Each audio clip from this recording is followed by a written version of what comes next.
sige, galapan yung ulo pagkawan. Kapin yung mga problema, ako na rin katulog. Sobraan na siya katulog, galapan na kayo yung ulo.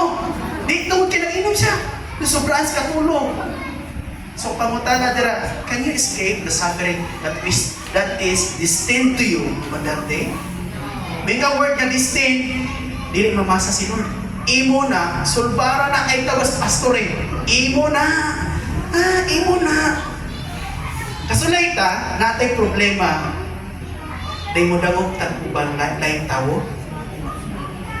Or when is the time nga muas kag help sa laing tawo? Kanang on that day na-experience kang problem or imo pang gimuni-muni imo problema?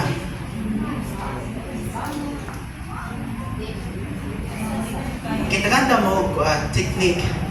Dapat mo ni atong attitude towards God. If we are the first hand, say second hand na, ang second hand is pastoring, second hand help. First hand help should be started in ourselves.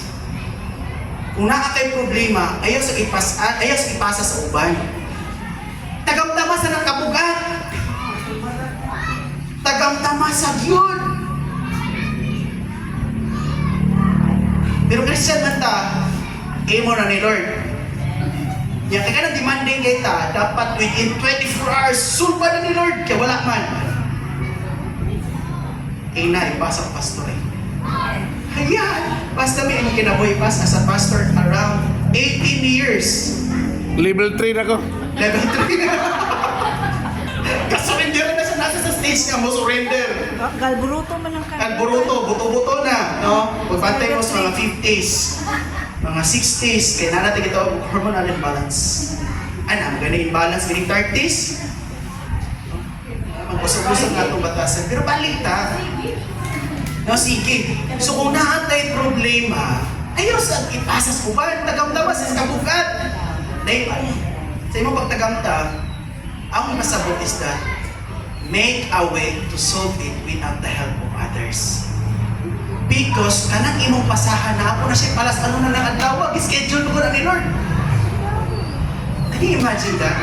Kung atong problema, atong una-una ipasa na itong pastorate. Kung sa yung matiyo ni pastorate, atong hapan isang Domingo, imong ipasa ng Lunes, dahil pagka-Martes na nakuilain, Wednesday, niya ang iyang gibuhatan na di na kay kutupasan, ga-reconcile siya kay kaaway ba nag-asawa. Niya ang ikaduwa, galisan ng finances. Ang ikatulo, kiaway o silingan. Adto ko siya dito sa pakong. Ang pinakalayo, kinabot siya si Palay, kay Tuamas. Kuan, Papang Ate Jane Gold dito si Palay. At ano mas pastor dito?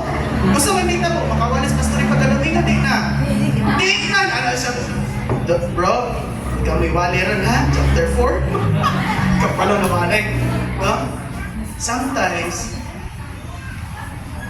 kinanglan, kialaw man ni Lord na mag-suffer ka, in a while, it means kaya niya natabangan ka. Amen. Ayaw una-una, nga ikaw rin pangutanain mo silingan. Naapo kay struggle? Yes, di magpalakpak kayo mundo ha. Appear. Congrats! Kaya